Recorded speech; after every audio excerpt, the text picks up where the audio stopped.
districts and a school hiring, for lack of better terms, crappy teachers. Is there a way that you looked at like scantrons where it's electronically driven, where automatically? How do you mitigate that risk? Because it all comes down to data. It's the person's input. So you raise an excellent point. The data is only good as the assessment that you've created to measure student performance and also the validity of it. And so I'd answer that with 2 points. The first being not 100% of the data is teacher entered. So I just showed you one of the screens. We actually currently capture data in 3 different ways, 2 of which are teacher entered. The third is very similar to the Scantron, where it's a district-wide test or a network-wide test. And teachers might administer the test, but they don't do the scoring, and somebody else, maybe be it the principal or a data manager, manages the process of uploading the data.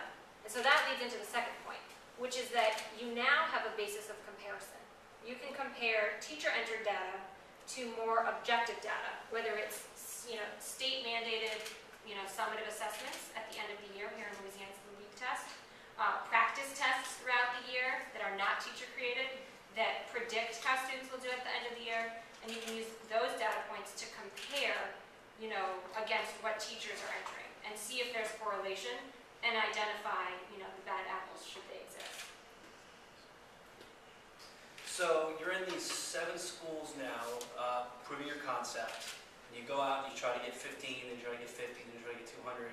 What do you foresee are your barriers to entry for these schools, and how do you plan to overcome them?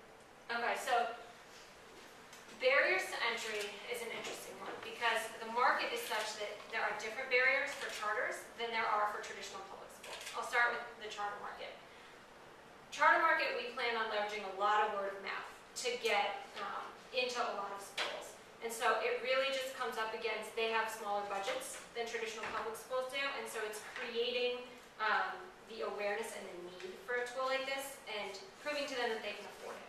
And we have a pricing model that kind of gets us in the door easier in that we are focused solely on customer acquisition in the first 5 years. We want customers to look at that price and say it's an obvious choice to make because the cost is so low and it's a software as a service. So as we scale, the costs to maintain the software are very minimal. So we can keep 2 programmers for a few years to maintain it without, as we grow from 50 to 100 or 200 schools.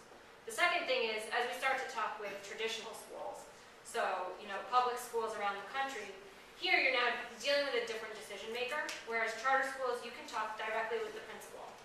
In a district, it is the superintendent or sometimes just purchasing managers that are so much farther removed from the classroom that it's a tougher sell. And here's where we mobilize the current users of the product to be our sales force, to really talk it up, to create that word of mouth buzz so that this just becomes the innovative tool that you can't teach without. Go ahead, Chris. You just answered this question, but charter schools aren't the only results-oriented educational institutions. There's private schools. Why not private instead of charter as your target market? So private schools will definitely grow to become part of our market. Charter schools simply were the initial market because of their legal structure. They're public institutions, they receive federal funding, and they have a 5-year window to prove themselves. So they're held very accountable to the state, to the parents of the children they serve, to the country at large.